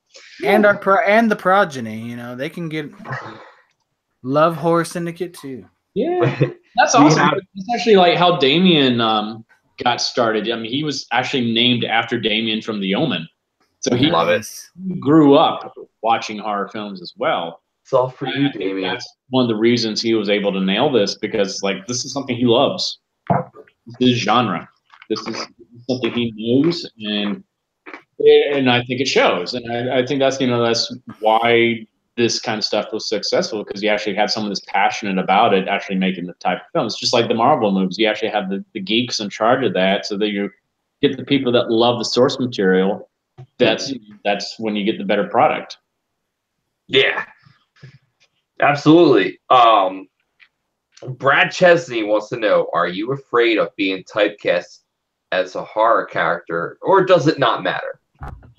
It really doesn't matter to me. I mean, like I've always kind of been realistic with myself. I know I'm not a Brad Pitt type character at all, so I've been comfortable in thinking that I would probably have a career being the character guy in movies, which I am totally fine with. I think those are usually the more interesting roles anyway. So if it's in horror or whatever, I'm like, you need to be the creepy character or whatever, I'll do it. I'm like, they're like Doug Jones has made a great career out of it. You know, Gary Oldman's made a great career out of it. There's, Steve Buscemi, all those guys. I'm like, the character guys are needed. Matt Locker says he has no idea what's going on, but hi, David. What's up, Matt? Howdy, partner. But I'm being serious when I say this. You are Art the Clown. Yeah. Her career is set. I hope so. I am dead serious, because if you go, like we've mentioned over and over and over again, if you go to any horror movie fan page here on Facebook, on Twitter, people are talking about Art the Clown. It is happening for you, my friend. This is huge. Anyone can talk about it here on our live stream right now. But it's happening for you right now. Like, you are in the beginning stages of Robert Englund as Freddy Krueger. Like, if you think about it, Nightmare was an indie flick too. That's right. People saw it on what, Ray? They saw it on television. They never saw it in the theaters. That's right. Holy crap. Now, what I don't know if you've had any like stories about the actor who played Art the Clown before. But was there a reason why he didn't come back? I don't really know the exact details, but I understand like Mike he wanted to just do other things. He's not, I guess, not really a like professional actor. That's not really his goal in life. And I think just part of it was also the makeup process. He just was like, I'm done with the makeup. So you got to stand your ground, my friend. Yeah. I understand. It was a totally amicable, like, okay, I'm not coming back type thing. So it's like, I know like he and Damien are still in contact and it's all good. So there's no bad blood or anything like that. Yeah, no. Yeah. Completely understand. Richard Jason Oliver says, thanks for this, guys. Shared. Scary Mary.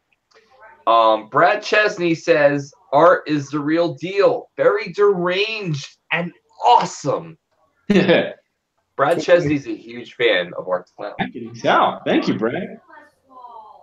Thank you, Brad. I appreciate you. Yes. So here you are, man. You're just I can't imagine what it's like to be in your shoes right now, but this is all very new for you. You filmed the movie. Yeah. You did all these crazy things in the movie. We won't spoil anything like vagina Saul scenes and shit like that. But has it hit you yet how infamous you're about to become? Not yet, not really. It's still a little bit surreal. I actually went home back to Alabama last weekend for both a wedding and a funeral. So it was a kind of a like I had not seen a lot of those same people in almost like 12 years to all the like theater community and stuff like that. So it was a nice way to actually just get back to my roots for a second and just ground myself and recharge. But at the same time, it was very surreal too because everybody's freaking out over all this back home too. Like one of my buddies, like our moms grew up together. We did shows together, and he's got students now, and he's like, "Hey, my students do not believe me that I actually know Art the Clown." And he's like, "Dude, it's freaking awesome." I'm like, "Dude, we are going to take a picture together, and we're going to prove to you that you know me." And you're like, "Yeah, we go way back, man." Maybe someday Art the Clown can come visit the class. Yeah. So Promise me something, David. If I ever come up to New York again to like do whatever, you're gonna hang out with me, right? Yeah, definitely. We're gonna be best friends. Okay, I just want to throw that out there. You're gonna be best friends. We are. Popping Manly stories in the morning. I'm making waffles. We're gonna be eating waffles, doing poppers. I get it. I don't know. Come on, Shrek, man. That was the craze of the day. Like when I went to school in New York, it was like, oh, let's do poppers because they were legal and they were cheap. And it was like, what does that do? And then we found out it just makes our buttholes expand, which is weird. But it got us high, so I don't know what that means. Oh my god. You. Oh, Ray, you don't even know it. Talk about a pain in the ass, though.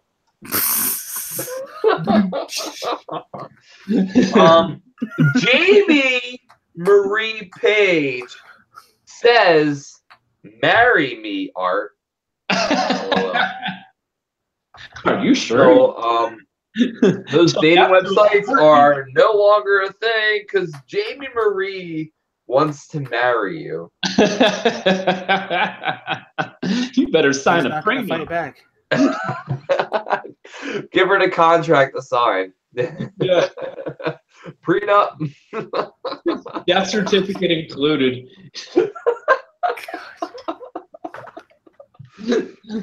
No, I'm having a blast with you tonight, David. Like, this is probably one of my favorite episodes here at THS Lives. I'm not just saying that because I've been drinking a lot of Absolute Vodka, which is a huge supporter of the LGBT community. But absolutely. But no, like I was making a decision because I knew I was having you as a guest on the show tonight. I was like, I kind of don't want to watch Terrifier only because like All Hallows Eve didn't really resonate with me. But fuck it, I'm gonna watch Terrifier, and you know what? I enjoyed the shit out of it.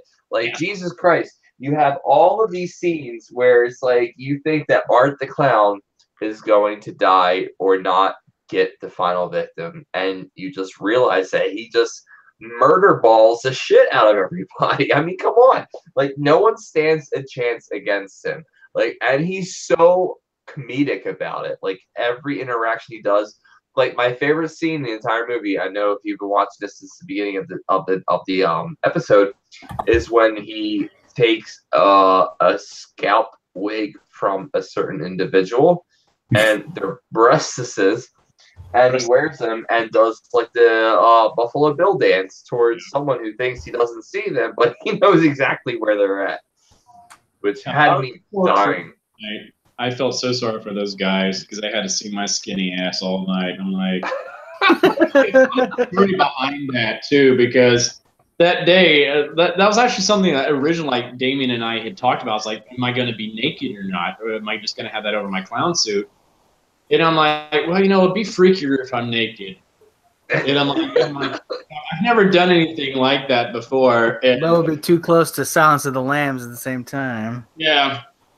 And I'm like, that is freaky. And I'm like, you know, if Catherine can expose herself like she does in this film, has to do. Goodbye, I can do Catherine. the same thing. So I'm like, okay, fine, I'll do it naked. I'll do it naked. Do it live. And so he texts me the morning of the shoot. And he's like, dude, do you have a cock sock? And I'm like, oh, what? He's like, yeah, do you have a cock sock? I'm like, I don't know what that is, fool. And he's like, just bring a sock with you. I'm like, oh, okay. I didn't think this through. So I show up on set, and he's like, okay, go put your cock sock on. So I come out, and I'm wearing this, like, bright white tube sock. Yeah, I was like, oh no, you should you needed a black one. I'm like, oh, racist, but he's like, no, it's gonna totally show up on camera. I'm like, oh shit, okay, because I don't know if you noticed, but I'm also wearing not just breastises, but yeah, breastises. breastises, you know. I love it. Yeah, they had to be very careful about covering all that up, not letting that show on camera. So it was like, oh crap. So, yeah, have any of your friends and family talked to you about that scene and like ask what was wrong with you, or it's like that's one of the things I always wondered is when friends and family get involved. Like, I saw you do something very weird in the movie. Yeah. So far, no. My dad hasn't texted me yet going to do that. There's something you need to tell me, son. That could be a voicemail you wake up to in the middle of the night. So, son, I saw your cock on your movie. Yeah. My dad's a former NASA engineer, so he's very, very shit. Yeah. So you've seen it all outside of the universe. I get it. Yeah. It's like my dad and I have totally different personalities. I have my mom's personality. So it's like my dad's just very I was watching your movie and I saw your butt. It'd be something like that. Yeah. Like, did you inherit that from me or your mom? Oh my God, is he living under a rock? Like, come on, raised you, my friend. Yeah. No, but you know what? got it from his mama. Here's what I really appreciate about you is that you left the teaching career and you pursued acting, and here you are as Art the Clown. I mean, come on. It hasn't hit you yet. Give it another year. Like, holy shit, my friend. I think it'll probably hit me when I'm at this con. I think that's when It's hit Brian more than it's hit him. Yeah. Got your face, Brick. Well, it definitely is also a weird dichotomy that's going on in my life because not only do I do this, but I do a lot of voiceover work for like children's shows. It's just like, yeah, here I am playing the silent, deadly character. Then I also do like the voices for like these random characters in like 4-year-old shows, like Super Wings and stuff like that. It's like, oh, they need me for the random character here. Like, okay, we need you to be a sheep this week. I'm like, okay, cool. I come in and just go, and they pay me. For those of you out there that aren't aware of his range of ability, he has a YouTube video out there of impersonations. Oh, really? Yeah, I shot that a few years ago on tour. And I was dared to by my director. He's like, you need to do one of these videos where you just do a bunch of characters back to back. And I'm like, okay. Now, I think I have like 110 impressions on that I do in about 9 minutes. It's like a 9 or 10 minute long video, and it's really good. I had just gotten over a horrible sinus infection too, so some of those voices could have been better. But that's just me being like the perfectionist that I am. Going, oh God, do it. Can you do a couple for us? Yeah. Well, like, what do you want to hear? Like, well, hold on. You said you would be up for playing Freddy, so let's hear it. Oh, I would have to work on my Freddy voice, so I'll have to hear it first, but I don't want to do that right now and fuck that up. No, say welcome to prime time, bitch. Yeah. Hold on. The whole world is looking at you right now. Say it as Art the Clown. Ready? I'll do it. Here. Welcome to prime time, bitch. I'm going to say it as Art. Okay. Okay, ready? Yeah. He's gonna say it as art. Yeah, here we go. Okay. The broad cards. Like, hello, this is my impression of President Jimmy Carter. Hello, I'm President Jimmy Carter. You sound like Andy Mickey Kaufman. Rooney at breakfast. at Tiffany's. Thank you very much. Thank you very much. Andy Kaufman. I love it. Okay. Um, Yeah, but I we- do a lot of cartoon stuff, like you got your Peter Griffin here, all right, so Mr. Art the Clown, we have a couple of comments from Facebook land because, like any other horror Facebook live show you watch, we try to get to all of our interactions. 10% battery. Okay, so Uh-oh. where can I go see Terrifier? I would love to see it. Right now, you can see it on like Blu-ray and DVD. You can get that from like dreadcentral.com. I think you can also order it on Amazon. Also, we're on like most major video on demand platforms like iTunes. iTunes, Amazon Prime, Vudu, PSN, Xbox Live, stuff like that. But we're hoping like to eventually get on like Redbox and Netflix and all that kind of stuff too. But it's worth paying to see the movie, especially if you like horror film, slasher type movies, and killer clowns. Not like killer clowns from outer space, but it's worth seeing for sure. I bought it. It was a blind buy for me. I don't think I even watched the trailer. I was like, everybody's talking about this, and I want to fit in. So, You only Wait, grab that movie, put it up on the screen, right? Jared's got the other. Jared, I got the backside cover. And so that's one of the cool things. It's got the DVD and the Blu-ray, right? And then it's a flip cover. Jared's got the one, I got the other. A good old reversible cover. Yeah, reversible. There you go. Yeah, That was amazing. David, you're all over that Blu-ray, man. yeah. How does it make you feel? Come on. Fucking icon. Well, not to mention it's got special features too. All kinds of special features. All right, so Jamie Marie Page says, "Marry me, Art." I say that often. LOL. That's what she said. Paul McDowell says, "Where can I go see it?" I love to see it. We already answered that question. Phil Leon says, "It puts the lotion on the skin." Yes. Again. Jem Jimenez, once again, you make a lot of other references to movies. What is your favorite thing to nerd out on? Oh boy. I nerd out on, oddly enough, Who Framed Roger Rabbit. Oh, Love that movie. That is like my great favorite movie. movie of all time.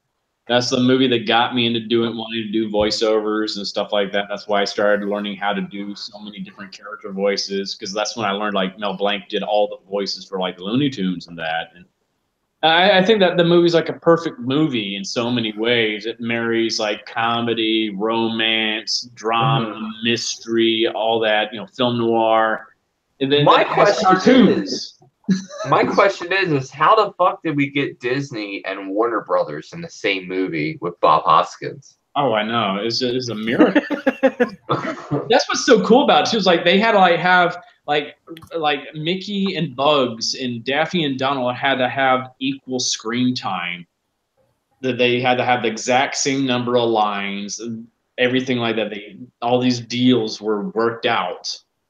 It was like, oh, I didn't know that. It happened. That's cool. It was an expensive movie to make. Oh yeah, but totally worth it. I was like, there's never been anything else ever like that before or since. It's just like, and like if they did today, it would all be CG. It wouldn't be nearly as good. I remember the movie that tried to compete with it, Cool World. World, yeah. Oh god, I love Cool World. Brad Pitt. That was actually kind of a fun movie too, but it was like way racier. It was way racier. Way more adult. Definitely. I watched that movie with my pants down. No. I'm kidding. Brad Pitt. What? No. And an animated Kim Basinger. Yeah. That was it. I was like, it was like watching Felix the Cat all over again with Kim.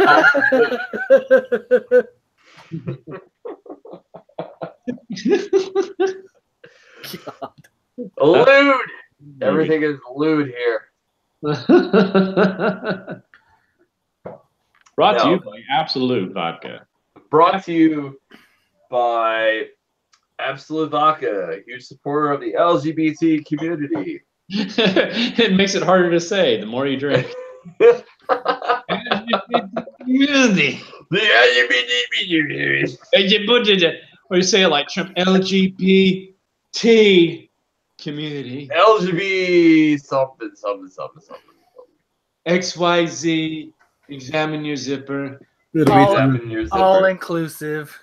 No, but you know what? As we're wrapping up in the last 10 minutes of the show, David, it's been really fucking awesome having you as a guest tonight.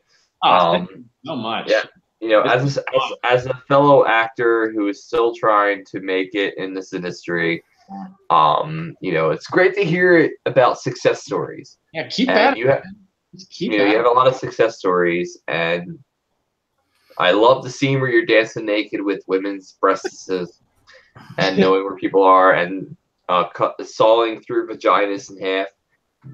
Definitely was like the highlight of my day. I really do appreciate it. Let's talk about where we can find you, and please shamelessly promote yourself in this next 5 minutes. All right. Well, gotta be humble, but you know,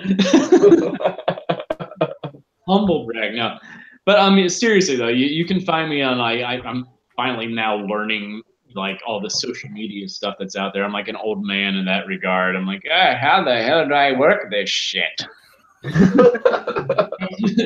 But you can find me on like Twitter on I think David H. Thornton. Instagram David Howard Thornton. Same thing on Facebook, and I believe also YouTube David Howard Thornton. You can find me there as well. Why are you going with the middle name?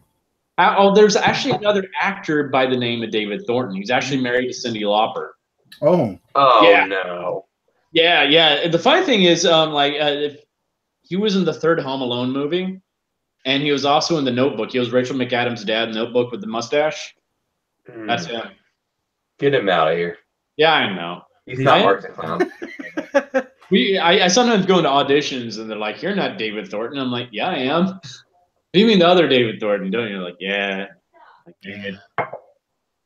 Like my old voiceover teacher was actually my first session with him. I show up, and he's like, David? And I'm like, yeah, I am. He's like, no, I know the other David Thornton. He's like one of my buddies, and I thought he was the one showing up. I'm like, oh, I'm sorry. I'm just me.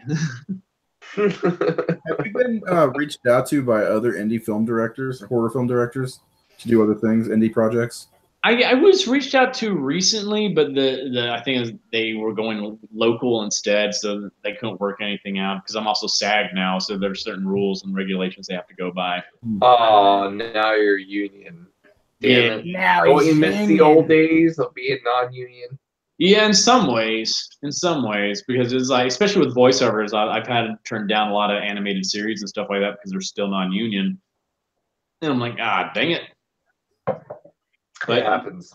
That's how it goes. But at least a union, you're guaranteed a higher pay. I'm like, yay. That's right. There's nothing wrong with that, I guess. So there are benefits to both, I think. It's like I'm just happy to work. No, I definitely understand you. Yeah. I've been trying to get in the union for a long time, but I hear it's about like $3,000 to like join. Yeah, it's kind of costly. They had to put me on a payment plan. That's like what put me into the union was work on Gotham. That made me must join. I had already been allowed to get into SAG for like 3 years before that, but my reps were like, "Don't join until you must join." You can keep on doing independent work, like the non-union work. Somebody's asking for your Joker. They want to hear my joke. Oh, dear friend. Today is the day that the clown cried. Oh my God! Beautiful. That's So I guess Mark Hamill was Beautiful. That's badass. I love it. I love it. I just got wet in my pants. I'm no more master, man. No, you're very, very close to Mark Hamill. That was very Batman. I love it. Oh my god. Yeah. Oh, I was just like, all it takes is one bad day to reduce the sanest man alive to lunacy. That's how far the rest of the world is from where I am. How are people in LA not hiring you for voice work? I don't That know. sounds Damn fucking amazing. LA, hire me. Yeah, exactly. No, listen, you're Art the Clown. All right, you cover bathroom stalls with your name and shit. Okay, like you are Art the Clown. Like everyone should know your name by now. It's funny, you know. I didn't even think about it, but Art, at least he emptied his bowels before he went on a night of killing. I didn't think about that. I had to make room for my meal later on, so. Yeah. You got to make before you start killing. Did you make yet? Did you make? Did you make? Goldberg's reference. Yeah. I love that too. Oh, Bubba. Ripley, why? Man. Why, Ripley? Why do you do this to me? She's All right, I'll keep her in here. I have a pit bull who likes to sit all over my shit. My dog likes to do the same thing when I'd podcast. He sits all over me. Yeah. I have love your dog in the other room right now, so she's not climbing up on the computer or anything like that. She has this tendency like to jump up onto my back and shoulders from time to time, and just randomly I'll be like walking around the room, and she'll like jump up on the kitchen counter and then jump onto my back without me knowing. I'm like, oh shit! That happens. That happens to the best of us. Did you keep anything from Terrifier? Did I do what? Did you get to keep anything? No, that's all. Damien's got all that kind of stuff. That sucks. Didn't he let you keep the breastplate? I don't want to know what's become of that. Obviously, it's his centerpiece. They were real, but they were spectacular. I love this conversation. David, you have been a fucking awesome guest to have on the Heart. THS Lives. I keep saying, like, refraining myself from Heart Syndicate Live because that was last year. THS Lives is now. And, you know, David, you've been fucking awesome as a guest. I love that you are so, like, into your character as Art the Clown. It's fun. Now, if I ever make my Batman movie like I planned, I'll just hire you on the spot for the Joker. I will be there. Yeah, I've always that's my dream. I'm a comic book writer who's always wanted to write Batman because I've been reading Batman since I was 8. So I'm your age. So you seem to know a lot about the DCU anyway. Because that's what's driven me crazy about, like, I mean, as much as I love Ledger's version and Nicholson's version, like, there's never been a true live action depiction of a comic book version of the Joker. Thank you. And I've always wanted to do that. Ledger's is okay. I'm not a fan of that movie, honestly, but if I had to pick, I like Nicholson. I really love Cesar Romero too. Mm-hmm. But yeah, I agree. I mean, if I'm gonna do anything Joker, it's got to be animated series or play the Arkham games because Mark Hamill. Oh God, yes. And you nailed it. Can't believe you're not. They should. Somebody like he retired at one point from doing the Joker. I don't know if he's still retired after they did the Killing Joke, but they should call you for the DCU movies. Those animated movies. My buddy Michael Sinter-Nicholas just directed the Batman Samurai movie. Oh, really? Yeah. Holy shit. I was like, dude, I wish I had known. But he's like, yeah, I couldn't let you know about it because you weren't SAG at the time. I'm like, damn. Well, now you're sagging all the time. Yeah, dude. I would have loved to have been your Joker. Oh, my God. That movie looks fucking crazy. Yeah. Oh, yeah. Well, they need to start making more Batman movies for we're way off horror, but I prefer the animated movies to the live action movies. Oh, me too. They just released the trailer for the Superman Doomsday Yeah. And like, there's so many. I'm looking at my trades right now. I have a full shelf that's all Batman, a shelf and a half of Batman. And I'm looking. There's so many different stories like Nightfall and Death of the Family. I would love to do a live action version of Death of the Family. the Scott Snyder story. Yeah.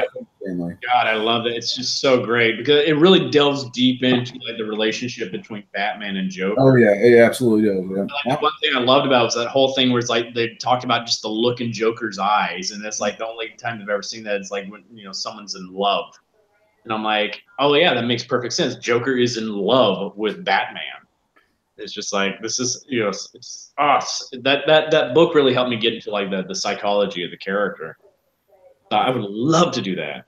Love to do that. I would love like someone to actually do a live action version of just Batman series, but do it all like faithful adaptations from comic book arcs, like No Man's Land and all that kind of stuff. It's just like.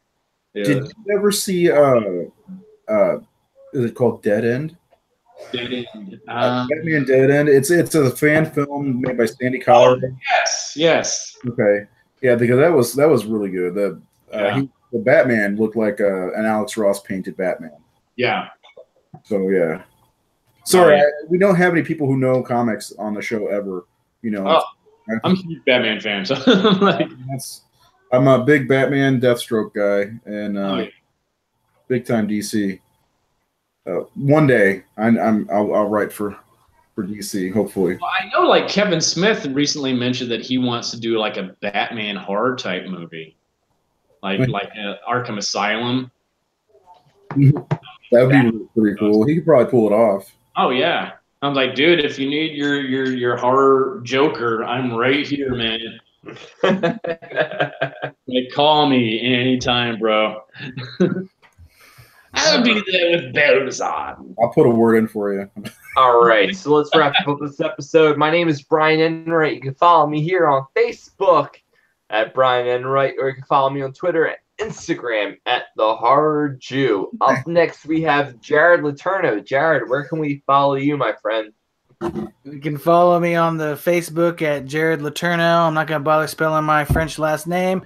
Or you can follow me on the Twatverse at zombie_survivor. David, it was nice meeting and talking with you tonight. All the best for you in the future, dude. Thank you. Pleasure. All right, up next we have our president and Fuhrer, Razor. Ray, where can we find you? Well, I'm where the shopping mall is because I can't find it. You can find me. Well, since Mike's not here, in the dumpster behind McDonald's. Oh, Mike, we miss you. Yeah, our other podcast guy, Mike. He directed a movie called I'm Dreaming of a White Doomsday. He's not here, but enough of that. You can. I'm not. Who cares where you can find me? I just want to say that I'm super excited that Horror Hound announced today that Melinda Clark's going to be at Horror Hound in August, along with Robert Englund and Bruce Campbell. I'm super excited about it. I can't get over it because if you're not familiar with Melinda Clark, it's that baby right there. So, I'm like over the moon. I had a crush on a zombie, whatever she is. Anyway, she's a cute knit piercing zombies. Yeah, she's got like nails and glass and love it. Anyway, yeah, I'll do a live stream this week. I'll be at Days of the Dead in June in Indianapolis. If anybody goes to that, if you want to see me, I'll be wearing a Horror Syndicate shirt. Cool. Yeah. All right.